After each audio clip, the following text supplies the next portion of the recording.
s'engager à présenter chaque année un pays différent d'Amérique latine, de faire un petit éclairage. L'année dernière, nous avions donc travaillé sur l'Équateur et cette année sur l'Argentine. Alors on a axé plus les arts, bien sûr, en faisant un échange entre les habitants roubaisiens et les gens venus d'ailleurs par le biais des arts. Cette année, on a opté donc pour la poésie, la littérature, et puis la danse, le tango. Voilà. C'est un festival qui s'appelle les Regards Croisés. Voilà, Regards Croisés, 2e édition, l'année dernière donc l'Équateur. Ce qu'on veut, c'est faire vraiment un échange entre soit donc deux cultures différentes, des habitants, des gens du monde culturel, des intellectuels, etc. Qui est un réel échange auprès des habitants roubaisiens. Pourquoi avoir choisi des pays d'Amérique latine? Parce que moi je suis issue donc je suis espagnole d'origine de par mon arrière-grand-mère. Donc en fait l'idée c'était quand même de présenter. On sait qu'à Roubaix il y a énormément de cultures différentes, mais la culture latino et hispanique n'est pas du tout représentée.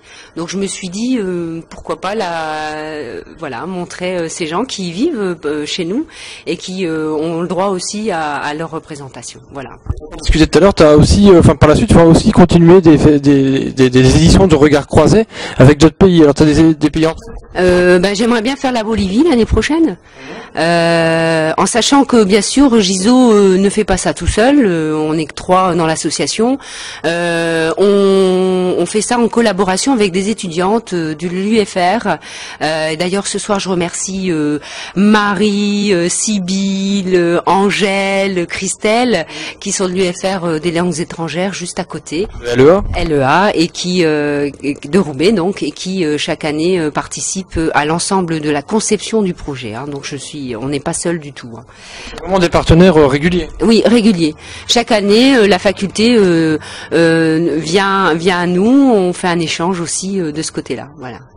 Alors, si on peut un peu rappeler le programme de cette édition, qu'est-ce qu'il y a eu depuis 2 jours? Alors, en amont, nous avions créé un atelier tango où les gens pouvaient participer gratuitement tous les jours de la semaine dernière, 2 heures de tango tous les soirs. Et aussi la possibilité de communiquer avec Buenos Aires par le biais de webcam à la MDA, donc à la Maison des Associations. Voilà, donc ça c'était en amont. Hier, nous avions donc une poétesse qui venait de Paris présenter ses livres et à la librairie des Lisières, on a présenté ses œuvres traduites donc en espagnol et en français pour que tout le monde s'y retrouve. Ensuite, on va parler d'un film. On m'a dit il y a eu un film extraordinaire qui a été diffusé. Est-ce que tu peux nous en dire 2 mots? Alors le film est représenté en fait, ça s'appelle Busqueda et c'est sur les mouvements piqueteros qui ont été donc à l'origine des mouvements des chômeurs après la révolution en Argentine.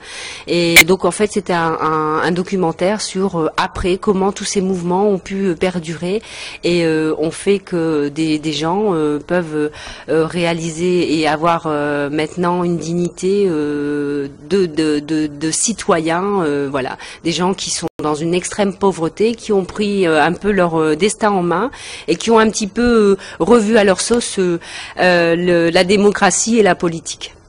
Moi j'étais en Argentine en fait pour un observatoire international de la démocratie participative et là-bas tu as des assos d'habitants en fait qui se mobilisent.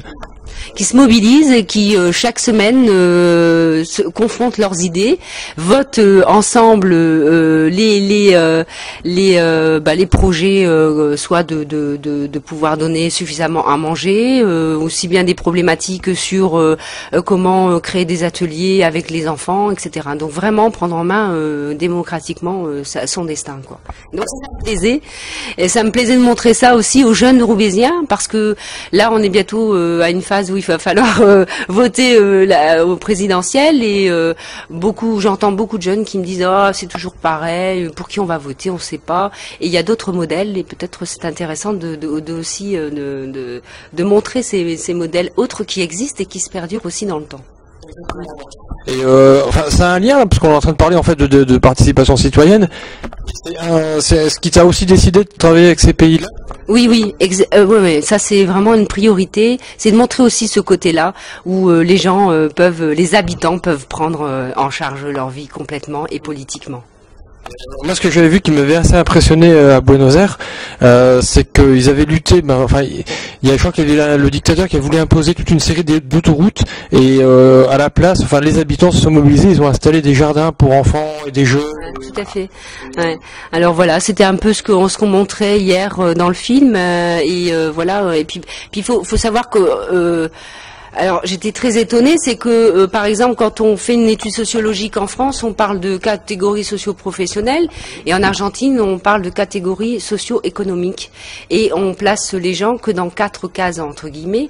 Et on a donc les personnes riches, la bourgeoisie. Alors après il y a la classe moyenne haute, la classe moyenne basse et après on met tous les gens très très pauvres dans une case. Et voilà, donc ça paraît bizarre et tous ces gens très très pauvres représentent une grande majorité de la population argentine, qui représente pratiquement 40% des gens en Argentine ne sont pas au seuil, ils sont en dessous du seuil de pauvreté quand même. Hein. Je suis impressionné par le nombre de partenaires que tu as trouvé pour ce truc. Oui, c'est pas que moi, hein, c'est grâce aussi aux étudiantes, parce qu'il y a beaucoup de financement étudiant, il faut l'avouer. Il y a envie d'agir et tout ça, je suis content parce que je pensais que ça existait plus financement. Si, on a été reboosté, on a parlé du sujet, du projet, et puis ça a marché. Donc... Alors, on est à la fin en fait du festival, hein, là, il y a une soirée électro-tango avec dégustation.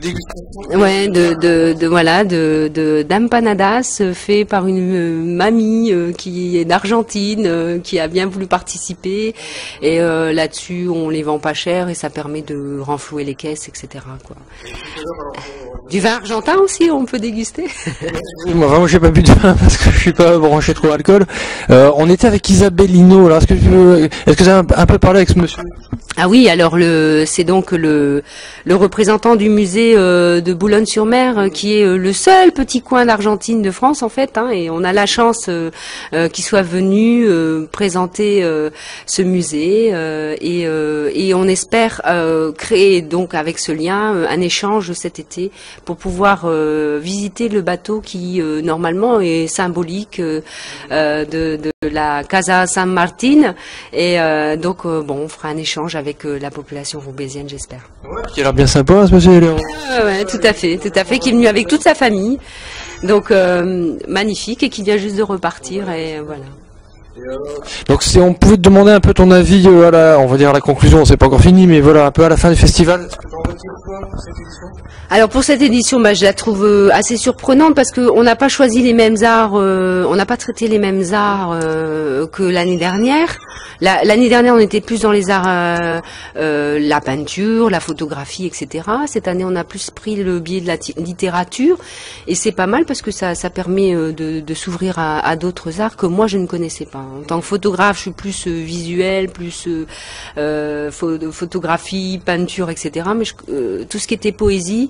Et je me suis rendu compte qu'en fait, en Argentine, les gens lisent énormément et sont très au fait de la littérature, beaucoup plus qu'en France d'ailleurs. Compris dans la population en fait. Exactement, ouais. Je veux dire, quelqu'un qui n'est pas forcément issu d'un milieu très aisé a beaucoup de connaissances littéraires. En France, t'as l'impression que les gens sont formatés en fait. Quand t'es dans les quartiers, tu dois écouter du rap. Exactement, alors que non, c'est plus diversifié, on va dire. Plus diversifié. Alors la conclusion, c'est que c'est encore une fois réussi, à mon goût, qu'on a réussi quand même à échanger des mondes aussi, des gens différents, de statuts sociaux différents, donc ça aussi ça me plaît. C'est vraiment ça que l'on veut faire, c'est le regard croisé, c'est-à-dire de faire des échanges culturels, humains, et puis de savoir-faire et de savoir, voilà. Bon, je te remercie Cécilia, puis à bientôt.